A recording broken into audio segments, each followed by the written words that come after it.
Muy buenas amigos, aquí estoy con otro viernes de denuncia. Me he demorado en hacer por problemas de conexión, problemas de electricidad y esperando a ver qué sucedía finalmente con el incendio en la base de supertanqueros. Y es el tema del que voy a hablar hoy. Pero antes quisiera apuntar algo. Hace más de 2 meses, alrededor de 3 meses y medio, por una explosión de gas, se derrumbó parte, por no decir que completamente, el Hotel Saratoga.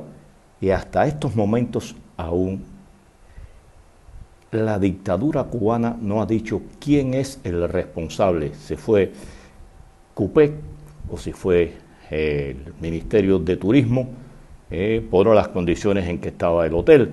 Ahí se ha quedado todo, al igual que los daños que causó materiales esa explosión. No han dicho nada más. Y bueno, uno ve lo que dicen estos que dirigen el país y no sabe qué calificativo darles, porque es despreciable lo que se puede decir de ellos. Decir que victoria, que vencimos al incendio, es ridículo, es tonto decir eso, vencimos a un incendio. Y pidiendo confianza y más confianza. ¿Cómo van a hablar de victorias con un hecho en el que hubo 130 heridos, quemados, 16 fallecidos, fundamentalmente muchachos del servicio militar, niños prácticamente, donde se perdieron más de 100.000 toneladas de combustible, donde se destruyeron 4 tanques de 50.000 toneladas de capacidad cada uno.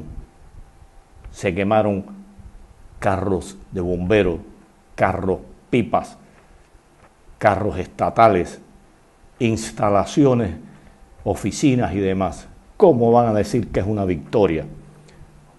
Fue un fracaso en toda su línea, que además de las 16 víctimas fatales, que esa no las va a pagar nadie, se perdieron alrededor de 200 millones de dólares. Y hubo que recurrir a la ayuda, como siempre, de extraños. Pero una cosa que vi en esos bomberos, en esos rescatistas que vinieron en ayuda de este país, de Venezuela y de México, no vi niños, no vi jóvenes, casi todos eran mayores de 30 años, personas con experiencia. Y vamos a hablar de responsables. Responsables hay muchos. Empecemos por algo fundamental. Dicen los bomberos mexicanos, específicamente uno que habló, que el sistema de acople de las mangueras que se usan en este país ya están en desusos, porque son muy lentas, porque son más difíciles de acoplar, y están aquí trabajando con ese sistema de acople antiguo. ¿Cómo es posible que no se hayan tomado medidas preventivas para enfrentar un incendio como este? ¿Por qué no se hizo un sistema de piscinas que se extrajera el agua del mar y estuvieran depositadas ahí en piscinas de 100, 200, 300 metros cúbicos de agua de mar en distintos lugares para una situación como esta? Como en Cuba, en una instalación como esa y en otras tan peligrosas como esa, como son las refinerías, no hay un cañón que propulsione esa agua a 100, 150 metros donde las personas puedan estar protegidas?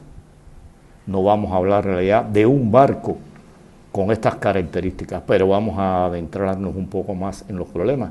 ¿Cómo es posible que en este país no hayan bombas con la potencia suficiente para enfrentar un desastre como eso? ¿Quién es el responsable de eso? ¿Quiénes pagan por esas dificultades, por esos errores, por la falta de prevención de lo que allí pudiera ocurrir? Se habla de victorias y el incendio se apagó, el incendio prácticamente se extinguió cuando allí no quedaban combustible que consumir, cuando los tanques estaban destruidos. Y repito, con la ayuda de foráneos, porque Cuba no estaba en capacidad de hacer eso. Y vamos a hablar ahora de lo que no se hizo o de lo que se hizo después de la explosión. Después de la primera explosión, donde fallecieron 16 personas, aunque algunos no se han encontrado todavía, se tomaron las medidas para alejar previamente a las fuerzas que allí enfrentaban al incendio. ¿Por qué no se hizo antes? ¿Quién es el culpable de que se haya exigido que esas personas estuvieran prácticamente dentro del fuego? Oigamos ahora lo que nos dice el gobernador de la ciudad de Matanza, de la provincia de Matanza. Escuche. Es un escenario muy complejo de alta temperatura donde no se arriesga la vida de ninguna persona. No. Entonces, en ese mismo sentido quería yo explicar.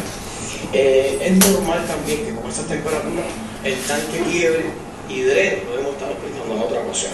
Como hemos ido aprendiendo, los compañeros, fundamentalmente los especialistas, observando y viendo cuando hay posibilidad de verter, porque empezó a verter, se repliega la fuerza y salen los hombres y los medios que están en el lugar. Vuelvo y pregunto, ¿quién fue el culpable de que no se cumplieron los protocolos? Se está cuestionando, y con toda razón, la presencia de jóvenes del servicio militar en estas acciones. Jóvenes con poca preparación, con poca experiencia. Y veamos ahora cómo los trata ese jefe de Comando 18 de la refinería Ñico López. ¿Qué les dice a esos jóvenes que estaban temerosos y dudosos de acercarse al lugar del incendio? Escuchen a este hombre cómo les habla, qué les dice y qué conversación previa tenían esas personas allí.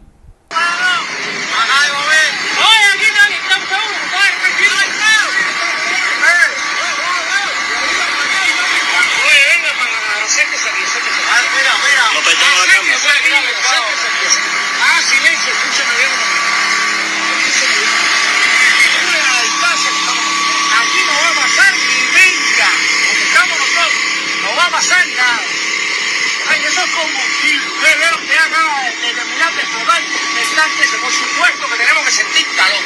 Dejen la bulla y la carabina. Nosotros vamos a salir de aquí bien, vamos a salir calmados. No hay problema. Nosotros vamos a decir, ahora vamos a seguir bien. Claro, mira.